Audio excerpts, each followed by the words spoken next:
Hi there, my name is Chris Farah and welcome to my channel where tonight I'll be talking about 90 Day Fiancé. We're in season 8. This is episode 16. Sweet 16. Honey, sweet 16. Just like Rebecca's theme of her wedding. A sweet 16-year-old's fairy tale dream wedding. This episode's called Second Guessing, honey, and that's what these people did. They had cold feet, they second guessed themselves. I mean, Stephanie second guessed a person into her Belizean resort. Really pervasive theme of not just this episode, but this season. I'm so happy you're here. I really enjoyed this season as we're winding down, and I'm happy to now bid adieu to these peeps. Parting is such sweet sorrow, but with happily ever after, it'll be a pleasant tomorrow. I'm sorry. Well, okay. Well, what can you do with me? I mean, just throw me away, truly. Or subscribe to my channel if you haven't yet. Like and comment on this video. Hi. Okay, let's get into these couples. The Coops. The Cups and the Coops. People got married, and then some people are still deciding if that's what they want to do. Mike. Let's start with Tariq and Hazel though. So it's the morning of and Tariq is getting ready. He gets Ari dressed. We saw her beautiful white dress that they had picked out for her earlier. I had remarked it sort of reminds me of like a Ted Baker dress. I don't know who made it. But Tariq also has his powder blue baby blues. Honey, what do you call him? Frank Sinatra? He loves them baby blues. Okay, fine.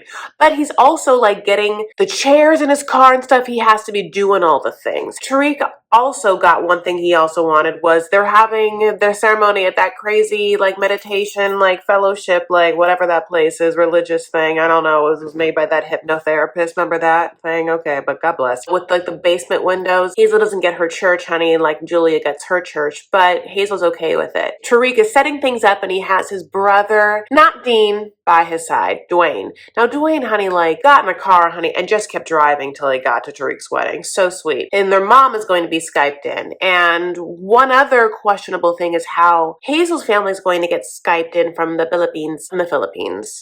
Can't say that. Mostly because she had come out to them in the last episode, as Wa would say, saying that she is bisexual. Bisexual. Can I say that? And whether they're going to accept her enough to like come to this wedding, even though the wedding obviously is with Tariq, who is a dude. I've been seeing Hazel opening up throughout this situation. Angela, I think, has really been a great bridge in their relationship. Like, Angela deserves, I mean, to go on this honeymoon with them. I mean, I don't know. But Angela, like, too bad that Angela just can't be their throuple and Angela deserves like whatever she wants in her life. That's not probably what Angela wants, but I'm just saying, I could see it.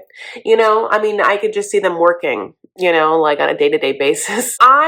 In the live, had to say I didn't love Hazel's makeup. In fact, she did inspire me in today's recap to give you like a color changing eye that goes from purple to green, okay, and like a bold lip. Now, she gave you full red, and I had the decency and the respect for you to tone it down. This is a lot. This is not for me.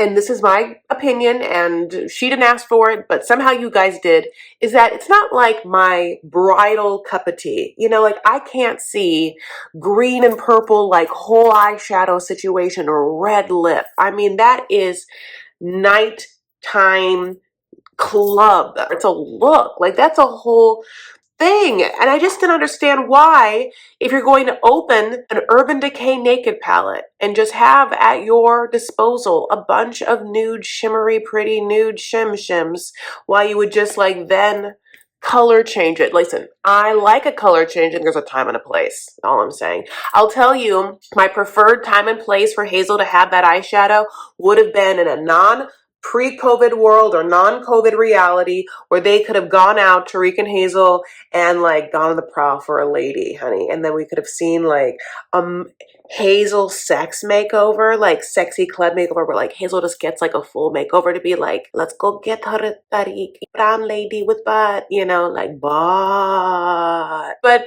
that isn't what happened. That's neither here nor there. She is a beautiful person, and that was a beautiful ceremony, and they are very happy, and everyone was there, and everyone saw it or zoomed in. The other thing that didn't happen was that no one objected, like Minty. There was always a possibility that Minty would come in, run in, and be like, Tariq, please! it should be me. But that didn't happen. Brandon and Julia. So Julia, honey, is floral arranging, just like putting together her stuff. And Brandon like doesn't know, like here or there. He's like handing her a weed, honey. She's like, Brandon, why don't you know how to do anything for me? Brandon just like holds on to this, like, I can't do anything, like especially girl stuff, but mostly anything. Because my mom does everything for me. Don't plan on me crying at this ceremony. That's girl business. And I'm a man. I'm Brandon. Okay.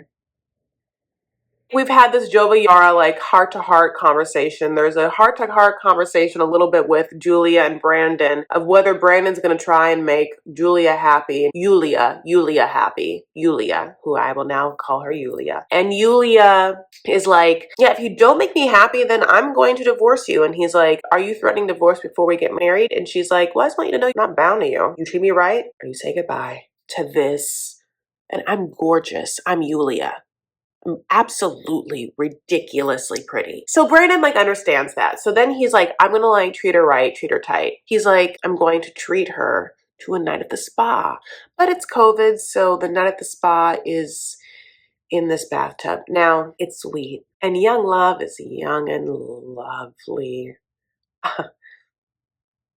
They're happy. It's not my life, it's their life. And was a beautiful scene for them. That bathtub spa, I mean, if that was that, I can't, I wouldn't go into it. And since we know that they had the audacity to put Yulia in that bedroom with all of that dusty ass, who knows what, old paint cans and everything in there, what is the cleanliness of this bathtub? What's the mold level? How many bottles of scummy old herbal essences are there in there? Is there some old Gina Tay? Which, I mean, I love Gina Tay. I will take it, Betty. I know Betty had some Gina Tay in her life. Oh, I love Gina Tay. Yulia's happy with it, and all I'm saying is I cannot be. I'm too bougie. I cannot get in that bathtub, honey. No, no, no. Oh my God. If that was like it for me, if that was like the night before my wedding with my man, if he was like, this is it. This is what I have for you. I don't know. So another whole thing is that Yulia wants Brandon to write his vows in Russian. She's going to do hers in English. But one other whole thing is that he's being forced to write them on this like cardboard that you would do a science fair experiment. You know when you did like the science fair like boards, it was like 3 columns and it was like fairy and like what happened and the end results or whatever, you know, whatever it is. It's like hard, like stiff. And he starts writing his vows in the Russian, honey, and it's taking him so long. He barely has like 3 sentences, and he's just like, it's gonna take me forever. And you just like, no, he's not gonna get that done, honey. And he does it, honey. Because when they get to this wedding, he has to read them off his phone, which is fine because it was beautiful and exactly what Yulia wanted. Yulia gets this wedding, honey, wearing the cutest jean jacket. I was looking at that jean jacket. I was like, both me and Yara love this jean jacket, Yulia. We love it. We're into it. And she's been doing everything herself, honey, with her flowers and everything. And she has this little crown. She looks so cute. And she's so adorable. And even the dress that is not like her at all. And like this weird halter top thing that is so dated. I mean, I don't know where they got that from, honey. And I hope they paid nothing for it. Can't get her down. She's happy. She has her hair looking a 90s prom thing. She's still happy. You know, like these are not great wedding looks. And you know that I'm going to tell you if it's a good wedding look. And these are not them at all. Betty comes, honey, to this wedding looking like, honey, I'm in Punta Minta and I still got it. And I got it at Ross. Betty's living her life, honey. She's like, my baby boy's getting married. My baby boy. He'll always be my baby boy. And we're like, we know, Betty. Ron's like, I'll still be here. She's like, yeah. Your gums get a little dry, though. Jovi and Yara. Okay, so we're in Vegas, honey. Starts off with Jovi and Yara enjoying the romantic hotel excursion, French for fancy room service. Oh, and a hotel, my favorite thing in the whole world. Jovi, having put some time in with Yara, is happy to come down to the blackjack tables and pour him on with his buds. And Yara comes down. I don't know if that hotel carpet, honey, has like a little static clean, but her hair is like standing on end. And I'm like, Yara, I love you so much. Like, you need some hair oil? We'll get you a serum, my love. Like, what's happening? You need a little something. Just like, let's get in there. I mean, Yara, like, we might have to cut things off. And we might have to, like, take things down a notch. I don't know if you're going to, like, be able to pull off platinum after this pregnancy. Platinum hair, when you're dyeing it that much, plus what I have heard happens to some ladies post-pregnancy and pregnancy with hair, I'm just saying, I think we should just, like, cut our losses, moisturize, like, hair mask, and take some, like, time off to, like, rejuvenate all of it. Because I want you to, like, you're so young. I want that hair to be, like, bouncy for the rest of their days. Back at the blackjack table, Yara is happy. She is just into it. She's like trying to play. She's like, I'm too dumb to play this. And I'm like, not at all, because you literally can just ask the dealer, like literally what you should do at any given juncture. They'll just tell you it's the best game to play. Of course, the drink lady comes by and they're like, Yara. And she's like, I'll have water. And they're like, what is wrong with this like uppity bitch? And why does this uppity dry bitch think that she's going to be okay marrying Jovi, as we have relentlessly told her and Jovi to his face? Jovi is a party animal, stripper loving, drink hoarding maniac on them streets, on them bourbon streets. Yara can't be like, I'm pregnant, and that's why. Which is a little sad, because I think that Yara does have fun. I think that she does like drink, and like I think that's probably one way in which her and Jovi like have connected before or whatever, but she can't right now. But she probably would have a lot of fun with his friends if they all enjoy that kind of stuff. So basically Jovi has to like run around Vegas, and this is really boring, but like get his stuff together, because Jovi's whole like mantra in life is like, I don't have to get anything done at the very last minute. It always works out. My name is Jovi. I'm Joving it up. Joving it up in Vegas. So he gets like his band and her band or whatever, and like Gwen's there, and she like makes some comment about how you have to spend money for rings, and Yara's like, yes, girl, yes. I knew it was a good idea to invite you. I should have always just had you on the list and never any of these other people. Not even Jovi, Gwen. Not even Jovi. And then they go tux shopping, and they 90-day finds like the tux salesman of tux salesmen to be like, hi, come in. Do you have an appointment? No problem. You're getting married tomorrow? Not a big deal. We'll go ahead and get you a tux right now, and then you'll leave with it, and they'll just pick it up later. Oh, because you're Jovi and 90-Day Fiancé, and I get to be on the show. Oh, what do I have to do? I'll just get your whole backstory and all your problems, and then make my assumption about it and make my judgment about it, but it's never that harsh, because I still have to be a salesperson and like make some sort of deal, and also like have you as a customer leave happy so my service and my store looks good. I did it. Rebecca and Syed. Okay. Rebecca's getting ready, and Tiffany's doing her makeup, and Tiffany has been doing her makeup for a long time and getting her ready for things for a long time and going to weddings of hers for a minute and seen a lot. Tiffany's over it, has been over it, but it's like, I'm still here, honey, like Follies. I'm still here. So Rebecca has been talking about how this dress hasn't fit this whole time, and how she and Melanie have come up with the idea of putting on a corset. And we're like, okay, fine, that's okay, yeah, like what, dresses have corsets, that's chill. And what we didn't know, honey, that like what she actually meant was she was going to put the corset on top of the whole dress. On top of the whole dress. She looked like a pirate bride. Do you take this matey for the rest of your life? Arr. She's like, arr, I do. This is one of those things where I'm going to be really mean right now, but here's the thing. This woman got married, okay? This woman got married to the love of her life, honey. The third love of her life. I've never been married, not once, okay? Not once, to not one person that I've ever liked or crushed on or anything. I have never been married, and I've never even been proposed to. That's fine, not whatever. I mean, I'll deal with that. Don't worry.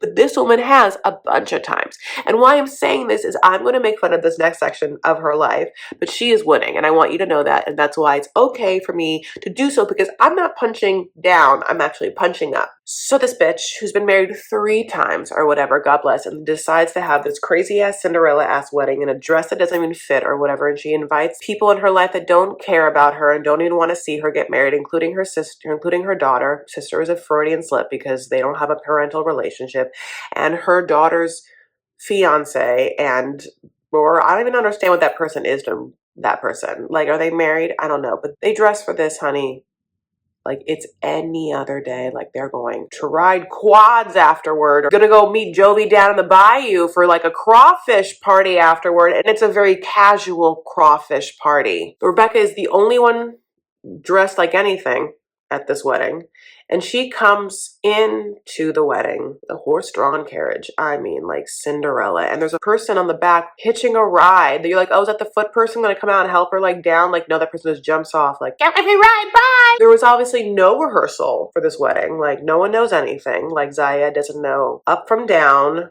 burgundy from navy. Just kidding, he does. That's his outfit. And Rebecca's like, I don't know what I'm doing. And it's like, well, that's weird. You've gotten married so many times. I mean, one thing you should know, honey, how to get married in chicken. Syed is acting like, Syed is a guest at his own wedding. That's how I can describe it. Like, Syed's main priority was like getting his hair right in the beginning, and he did that. you know, and he got himself dressed and he's at this wedding kind of like a guest, like, oh wow, it's like a movie. I don't know, it's like he's a player in his own virtual reality of an American wedding. Oh my God, that's it. I'm like so surprised. I did it. How does Julia know how to do so much stuff? Remember when she said she was a multi-hyphenate? Honey, she was right. Dancer, personal trainer, floral arranger. She added all the animal stuff now. Betty dealer. Little boy put her up with her. Well, here we are together at the end of this video. Thank you so much for watching. I really, really appreciate it. As I always do, I have so much fun doing these videos and seeing your comments and the live nights as well. You complete me in a big way. Thank you so much. It really touches my heart that you guys spend any time with me or like even would take a moment to like something or comment on something or share something truly. Of course, if you want to follow me, you can. I'm on Instagram and Twitter. I'm at Chris L. Farah. I'm also on Clubhouse. If you want to join my private Facebook group, that's Vanity Farah on the book that is Face. All right, my loves, take care of yourselves and each other. Stand up for what you believe and make art.